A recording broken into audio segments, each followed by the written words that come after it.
Saudações, vigia das pessoas. Estamos vendo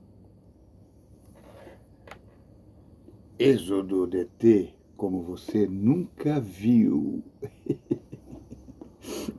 Nós terminamos de ver Samuel e são 2 livros. Primeiro Samuel, segundo Samuel, mas aí eu coloquei todos como Samuel. Então, quando chegou no último capítulo de Samuel, eu continuei, não é?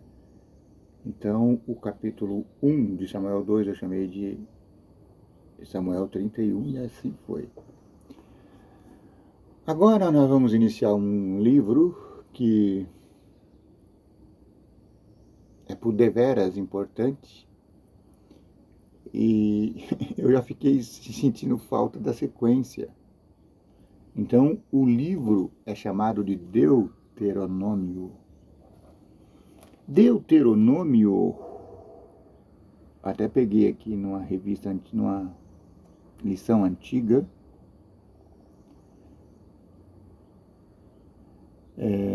a palavra Deuteronômio significa, aqui ó, Deuteronômio vem do latim Deuteronomium, que significa segunda lei. E poderia ser resumido como se segue. Depois que os israelitas deixaram o Egito, fizeram aliança com o Senhor no Sinai. Em seguida, em vez de ir direto para Canaã, eles pecaram. Vaguearam pelo deserto 40 anos. Quando estavam para entrar na terra prometida, Moisés dirigiu-se a eles com uma série de discursos. A essência desses discursos era: vocês estão prestes a entrar na terra prometida. Finalmente, não se esqueçam do que o Senhor fez por vocês e não se esqueçam do que Ele pede de vocês, que é amá-lo de todo o coração e de toda a tua alma e revelar esse amor por meio da obediência aos seus mandamentos, segundo a aliança.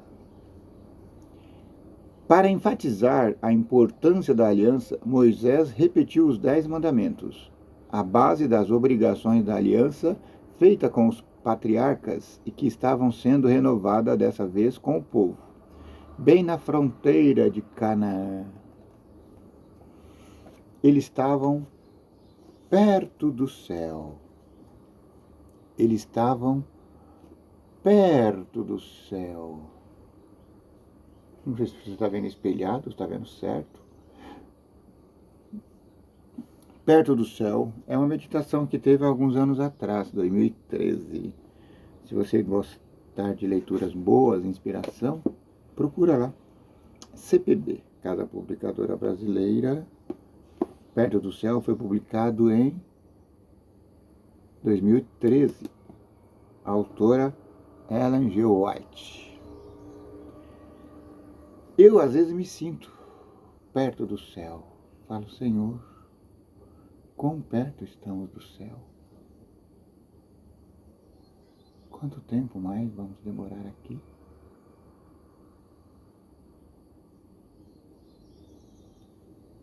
Minha flor falava, eu não quero viver os últimos dias, não. Quando estivermos perto do céu, quero que o Senhor me tire.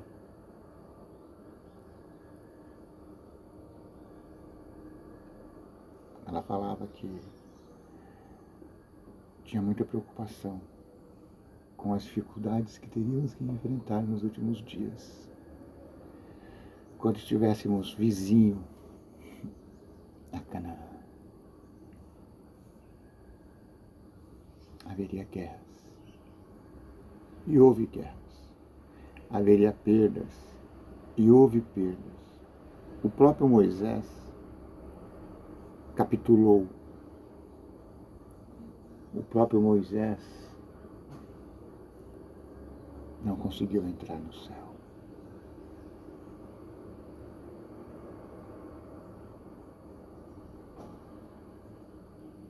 O próprio Moisés errou.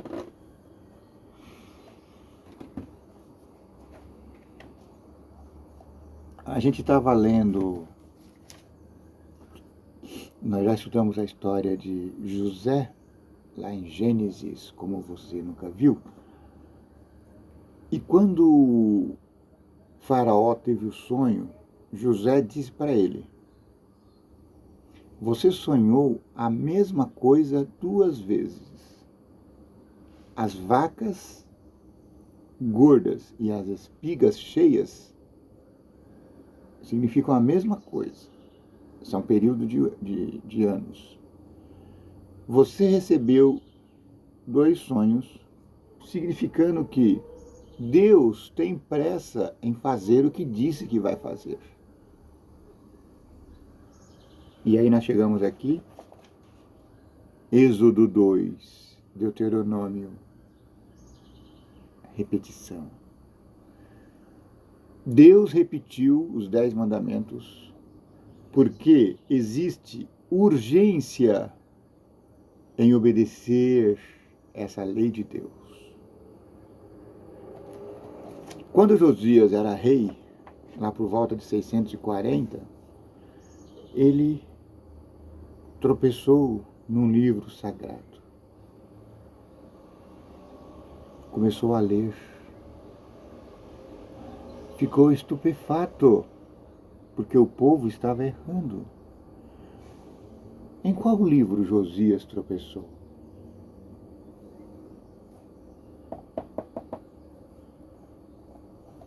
Êxodo DT, Deuteronômio, repetição da lei. Então diz o texto sagrado que ele proporcionou uma reforma como nunca dantes feita. E restaurou os rituais, e restaurou a Páscoa. Tal é o poder desse livro, Deuteronômio, ou como vamos chamar daqui para diante, Êxodo DT. Fica mais fácil para falar, né? Deuteronômio é muito grande. Deuteronômio.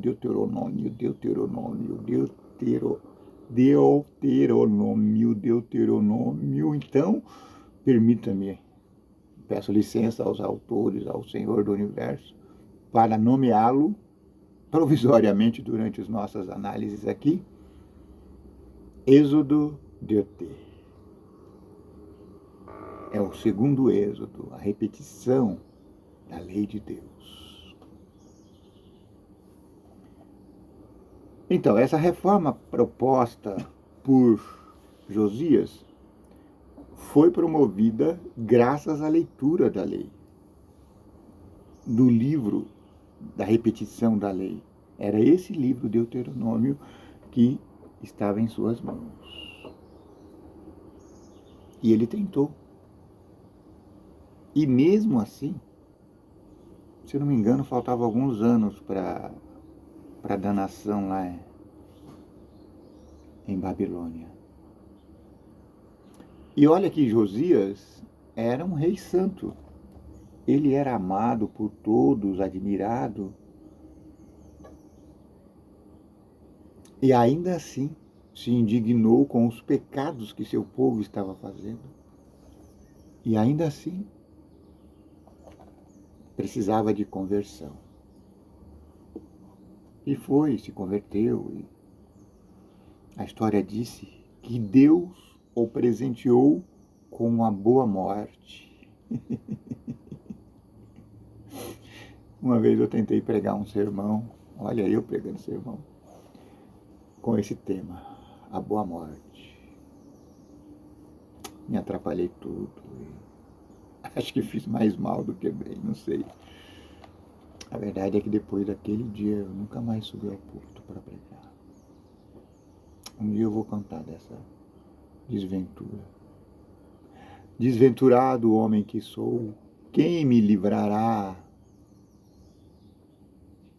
do inconveniente dessa morte, desse corpo fétido que me aborrece?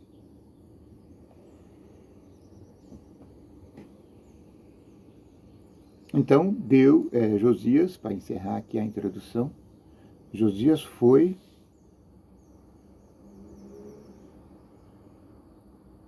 recompensado e Deus o agraciou com uma boa morte. Ah, Senhor, eu também quero uma boa morte, meu Pai. Não quero ficar sofrendo aí, não. Milhares e milhares. Então, nessa meditação, perto do céu, a meditação para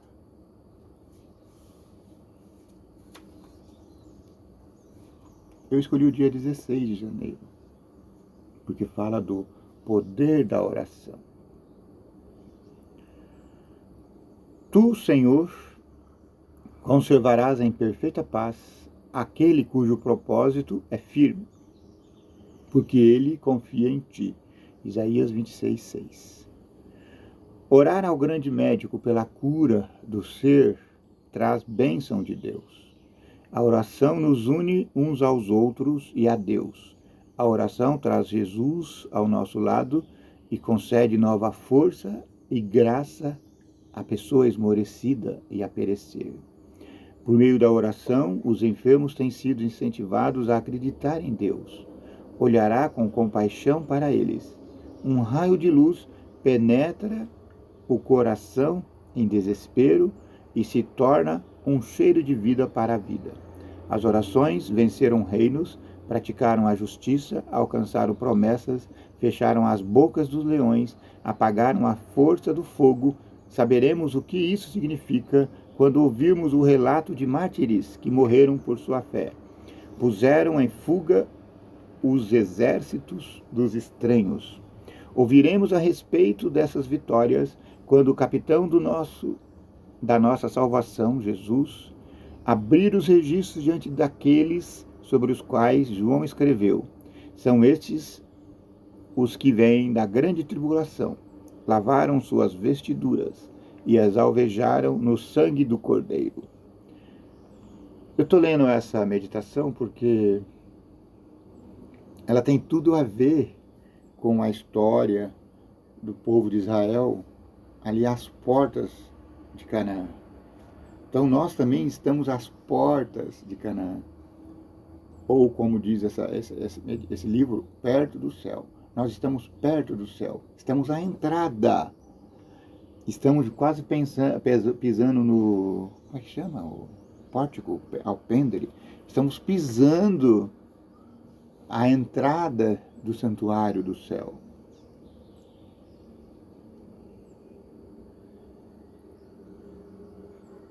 Ouviremos a respeito dessa vitória quando, da nossa salvação, o glorioso Rei do céu abrir os registros diante daqueles sobre os quais João escreveu. São estes os que vêm da grande tribulação, lavaram suas vestiduras e as alvejaram no sangue do Cordeiro. Apocalipse 7,14. Cristo, nosso Salvador, foi tentado em todos os pontos, como nós o somos. Contudo, ele nunca pecou. Assumiu a natureza humana, tornando-se em semelhança de homens como nós. E suas necessidades eram as necessidades de todos nós. A oração precedia e santificava todo o ato do seu ministério. Ele manteve comunhão com o seu Pai até o fim de sua vida. E quando foi pendurado na cruz, saiu de seus lábios santo o doloroso brado: Deus meu, por que me desamparaste? Marcos 15, 34. Como é que é? Elias, Samactami. Não lembro agora, mas tudo bem. Então, uma voz que alcançou até os confins da terra, Cristo exclamou: Pai, nas tuas mãos entrego o meu espírito. Lucas 23, 46. Os períodos noturnos de oração que o Salvador passava na montanha ou no deserto eram necessários para prepará-lo para as provas que ele deveria enfrentar nos dias seguintes. Oração é uma necessidade. Oração não é um luxo do cristão. Oração é pão diário. O dia que você não comer, você estará sem forças. Ore toda manhã. pedindo auxílio do céu. Não deixa que o sol nasça sem você se voltar para Deus. Busque a Jesus, assim como o girassol busca o sol. Não fique sem os raios de luz diários que vêm da santa palavra de Deus. Todas as coisas são possíveis ao que crê. Ninguém que vá ao Senhor com sinceridade de coração ficará desapontado. Como é maravilhoso que possamos orar eficazmente e que mortais indignos e falhos como somos, possuam o poder de apresentar a Deus os seus pedidos. Pronunciamos palavras que alcançam o trono do Rei do Universo. Amém?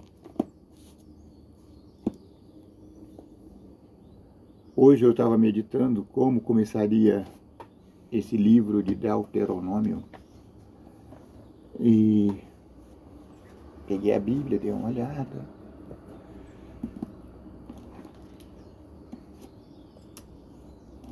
Falei, ai Senhor, não sei como que eu começo. E aí eu pensei assim, vou ouvir um louvor antes de começar. Todo dia eu gosto de ouvir. Gente, as bênçãos de Deus, elas são completas.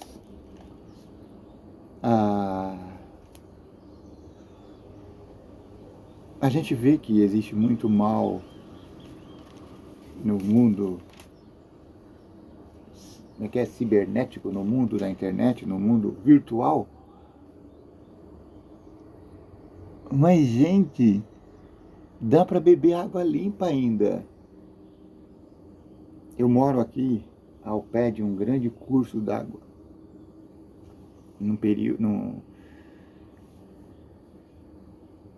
Logo no seu início, então ele é sujo.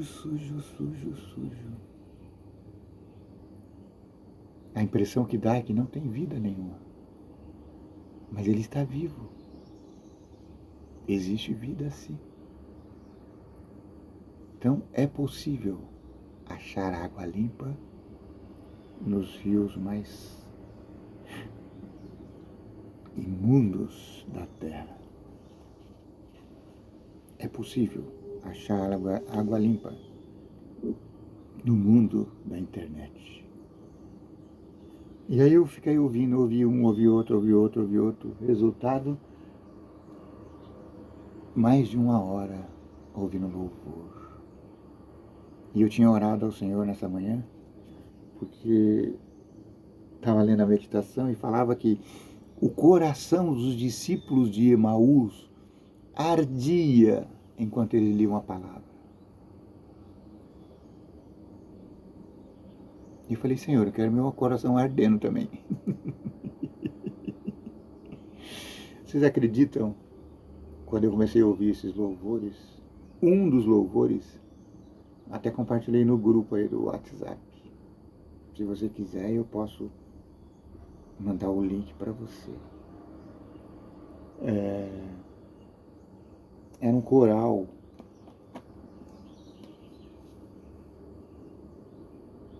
muito bonito. Eu acho que do Quênia, não sei, em algum lugar da África. Sabe, uma voz melodiosa que ardeu meu coração ao ouvir. Tanto é que eu ouvi umas 2, 3 vezes. E eu falei, Senhor, eu nem abri a palavra ainda, já estou sentindo o arder do coração. Obrigado. Então eu agradeci a Deus. Sabe, é esse arder que a gente precisa ouvir quando abre a palavra de Deus. Poderoso Pai Celestial, estamos abrindo a Sua Santa Palavra.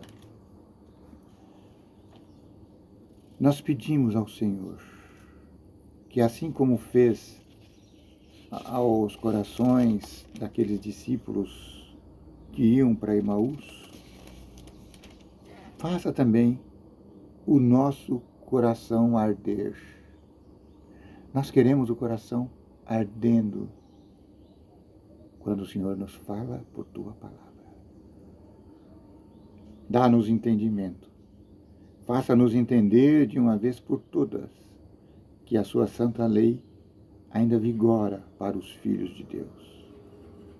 Amém.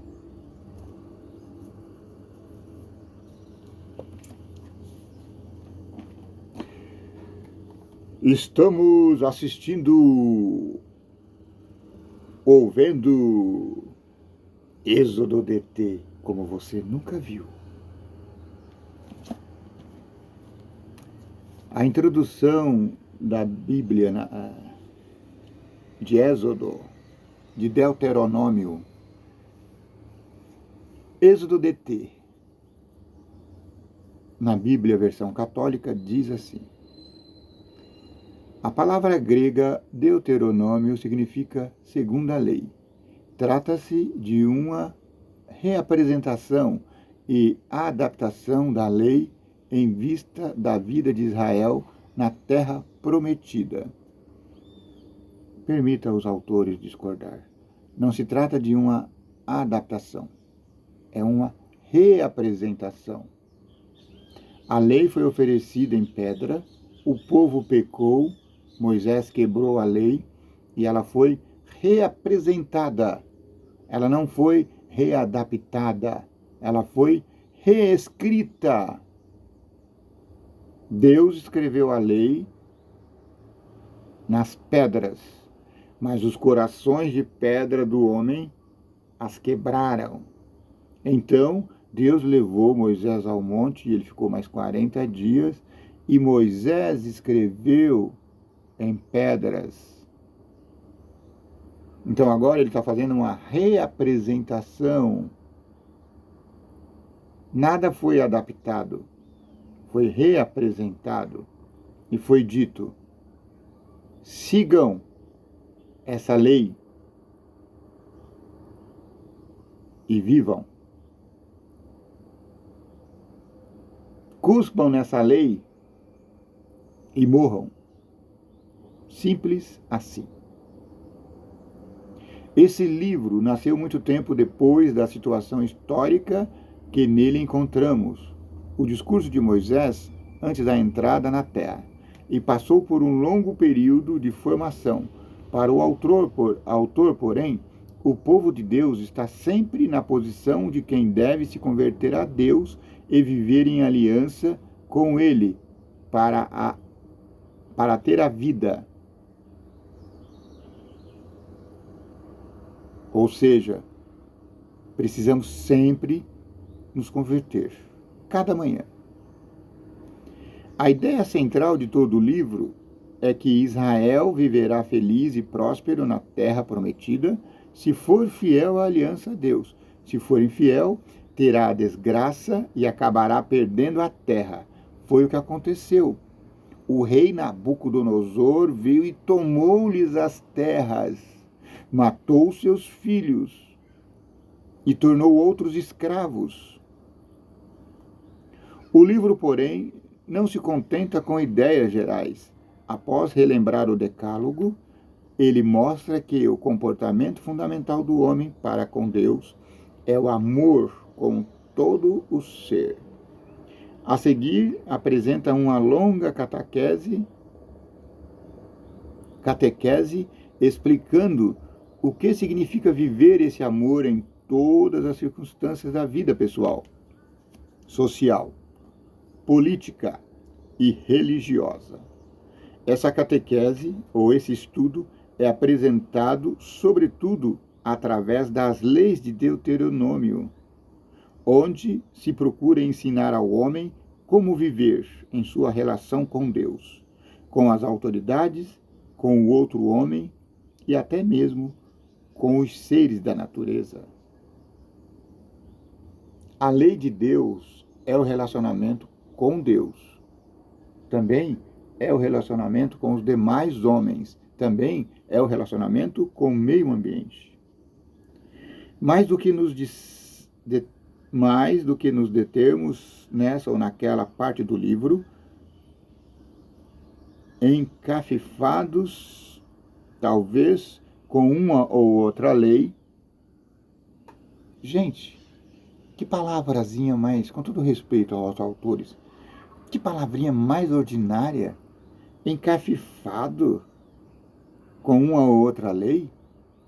Isso aqui não é para se encafifar, minha gente. Isso aqui é para aderir uma e outra lei. Todos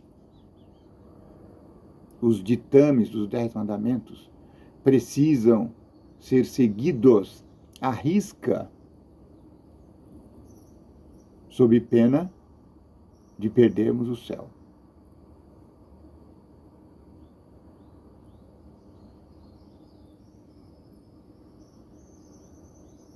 O importante é perceber o que o conjunto procura transmitir. Pois é, o conjunto procura transmitir a palavra de Deus.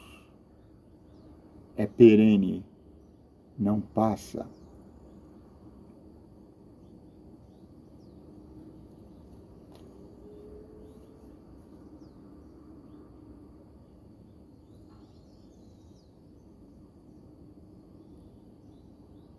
Precisamos notar que Deus é chamado Pai e os membros do povo são chamados entre si de irmãos. A vocação do povo de Deus é a fraternidade e a partilha.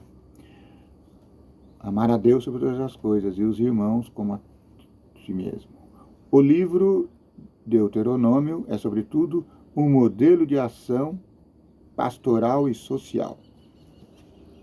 Sua parte central nasceu em meados do século VIII a.C.,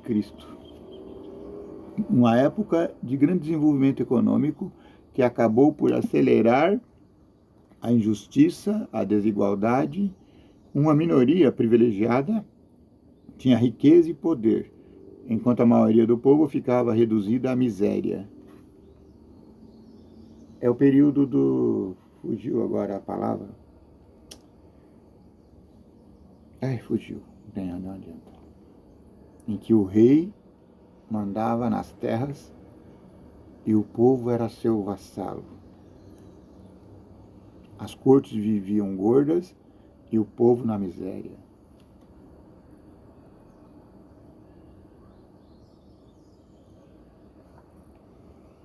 Diante disso, os levitas itinerantes, não ligados diretamente a um santuário, desenvolveram uma catequese que mostrava o caminho para a superação dos conflitos.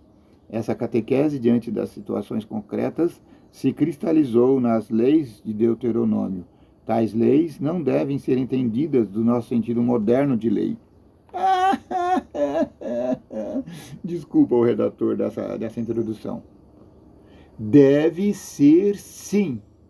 Tais leis são no sentido mais literal de nossas leis modernas.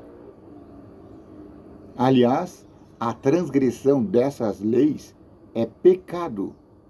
E pecado é cometimento mais grave do que crime. Se você transgredir essas leis aqui, você está cometendo pecado.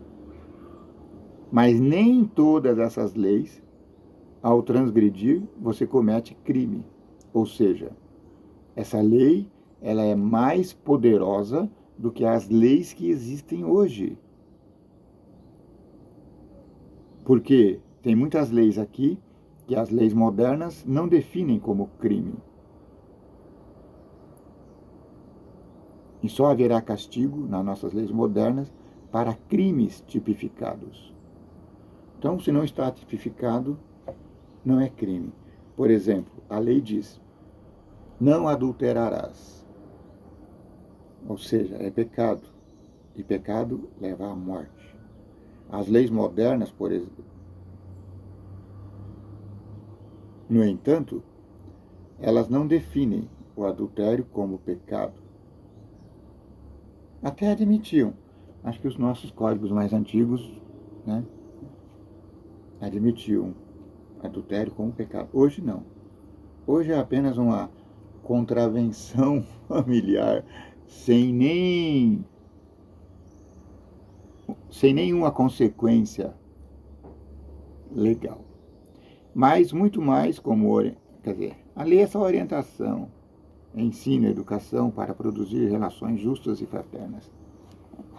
Aqui o autor da introdução tenta diminuir o peso das palavras de Moisés. A intenção básica dos levitas era provocar a coerência entre a aliança que se celebra e a vida que se vive. O esforço deles é um modelo para que também nós saibamos tirar as consequências econômicas, políticas e sociais da fé. Isso aqui é um discurso... Eu estou lendo nessa versão porque eu acredito que todas as versões bíblicas,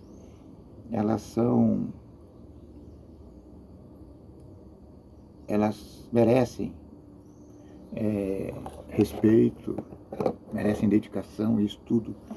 Mas nós temos que saber que aqui, por trás desses editores, existe o pensamento deles, filosófico deles. Então, os cristãos modernos, eles precisam ter um pensamento filosófico diferente do pensamento filosófico defendido por Roma.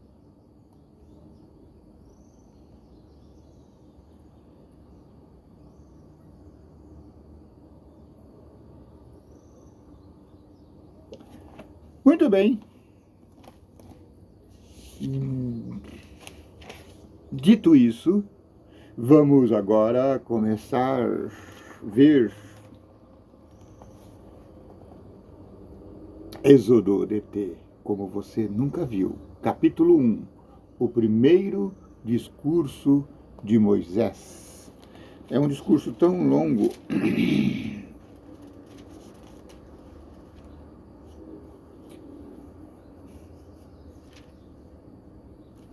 mas acho que eu vou ler o primeiro capítulo, tá bom?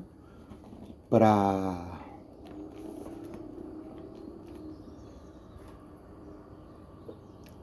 começarmos com toda a força, de modo que você possa compreender a importância das palavras de Moisés.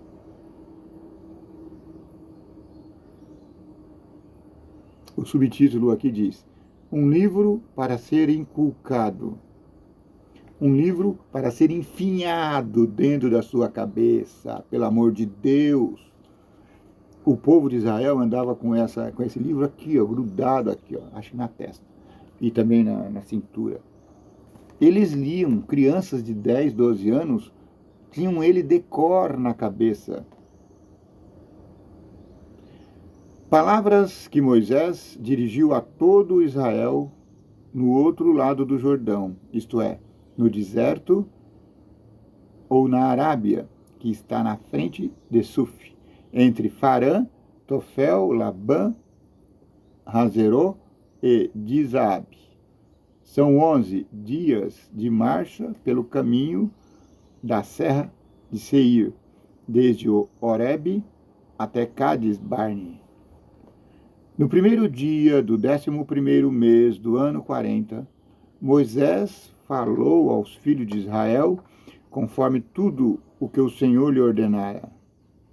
Depois de ter vencido Seom, rei dos amorreus, que habitava em Rezebom, e Og, rei de Bazã, que habitava em Astarote e Edrei, no outro lado do Jordão, na terra de Moabe, Moisés começou a inculcar esta lei, dizendo: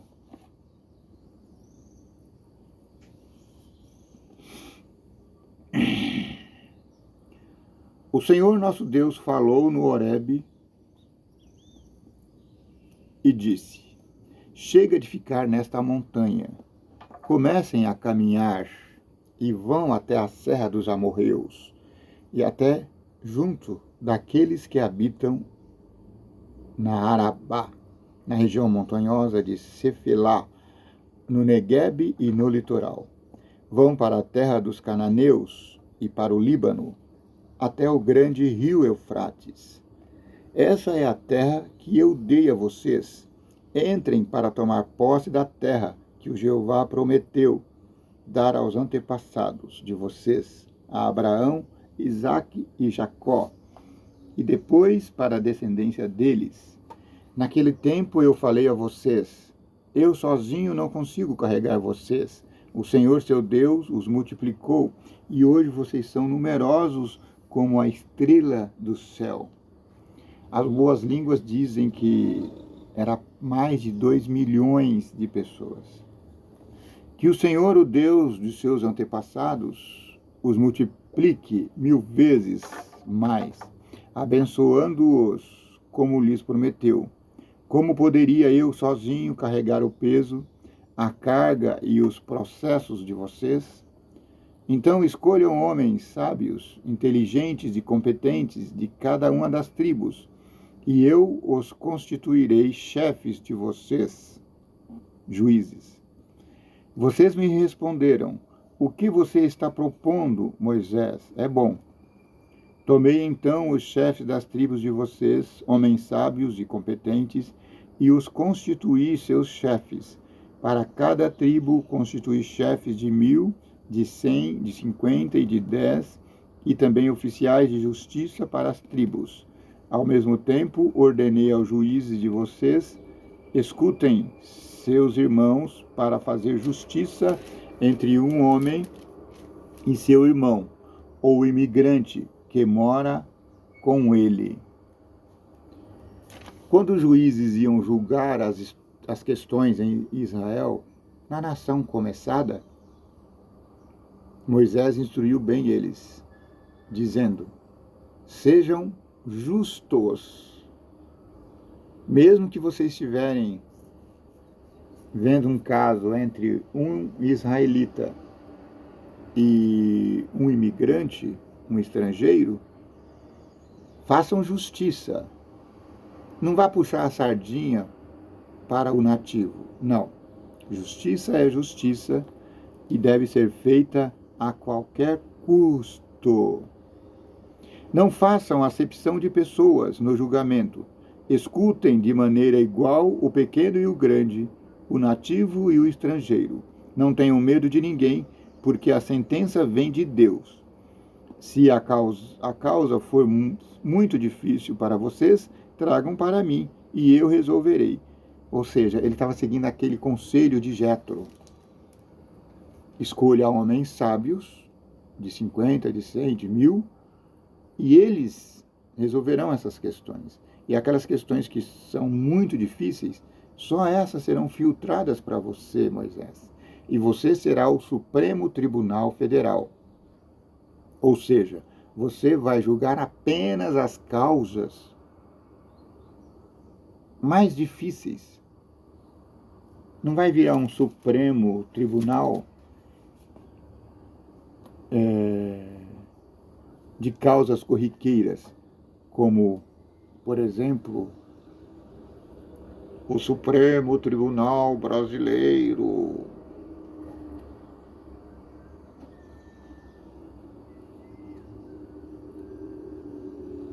Partimos do Horebe e caminhamos através de todo aquele deserto grande e terrível, que vocês bem conhecem.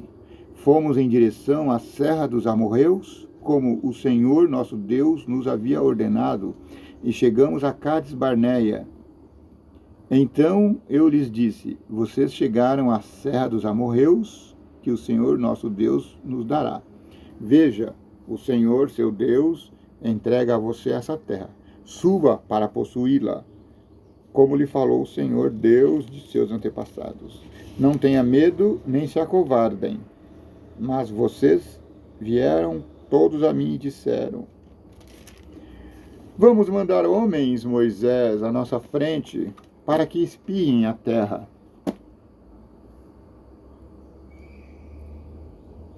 Eu gostei da proposta, de modo que tomei 12 homens de vocês, um de cada tribo, e eles partiram. Subiram a serra, foram até o vale do Cacho e o exploraram. Pegaram amostras de frutas da região e as trouxeram para nós. relatando o seguinte: a terra que o Senhor nosso Deus nos vai dar é boa. Vocês, porém, não quiseram subir e se revoltaram contra a ordem de Deus. Vocês começaram a murmurar em suas tendas: ah, o Senhor nos odeia, ele nos fez sair para nos entregar nas mãos dos amorreus e nos exterminar. Para onde vamos subir? Ai, ai, ai. Nossos irmãos nos desencorajaram, dizendo: é um povo numeroso e de estatura mais alta do que a nossa. As cidades são grandes e fortificadas, e ali nós vimos também descendentes de Enaxim, os descendentes do gigante. Eu lhes dizia: não fiquem aterrorizados, nem tenham medo deles. O Senhor seu Deus irá à frente de vocês. Ele combaterá em favor de vocês, como já fez no Egito, diante de seus olhos. No deserto, vocês viu também que o Senhor seu Deus o carregou como um homem carrega seu filho no colo. Apesar disso, ninguém de vocês confiava em Deus. Ele ia na frente de vocês, procurando um lugar para acampamento durante a noite por meio do fogo, para que vocês pudessem ficar aquecidos, e durante o dia numa nuvem, para que vocês ficassem protegidos. Ouvindo o que vocês falavam, o Senhor ficou furioso e jurou: nenhum dos homens dessa geração perversa verá a terra boa que eu jurei dar aos antepassados. Exceto Calebe, filho de Jefoné, ele verá, pois eu vou dar-lhe a terra por onde ele passou, e também a seus filhos, pois ele seguiu o Senhor sem reservas. Por causa de vocês, o Senhor também ficou furioso contra mim. Moisés fala: eu também perdi o direito de entrar na terra. Está vendo a maldade de vocês? Vocês me tiraram o céu. Josué, filho de Num, também entrará lá. Encoraje-o, pois ele é quem fará Israel tomar posse da terra. As crianças de vocês, porém, das quais vocês diziam que seriam tomadas como presa, e os filhos de vocês, que ainda não sabiam distinguir entre o bem e o mal, bebês praticamente, são eles que vão entrar lá. Eu lhes entregarei a terra a eles. Possuirão, quanto a vocês, meia volta. Sigam para o deserto em direção ao Mar Vermelho. Gente, eles estavam perto do céu. Estavam vendo Canaã comendo suas uvas. E Deus disse: não, vocês não estão prontos para entrar em Canaã. Vocês estão dizendo que eu trouxe vocês aqui para matá-los aqui, para matar seus filhos aqui. Por isso, seus filhos entrarão aqui, mas vocês não. Voltem. E eles ficaram perambulando. A jornada que durou 40 dias, agora vai durar. A jornada que durou 40 dias, até eles chegarem lá, porque eles andaram 40 dias e já estavam prontos.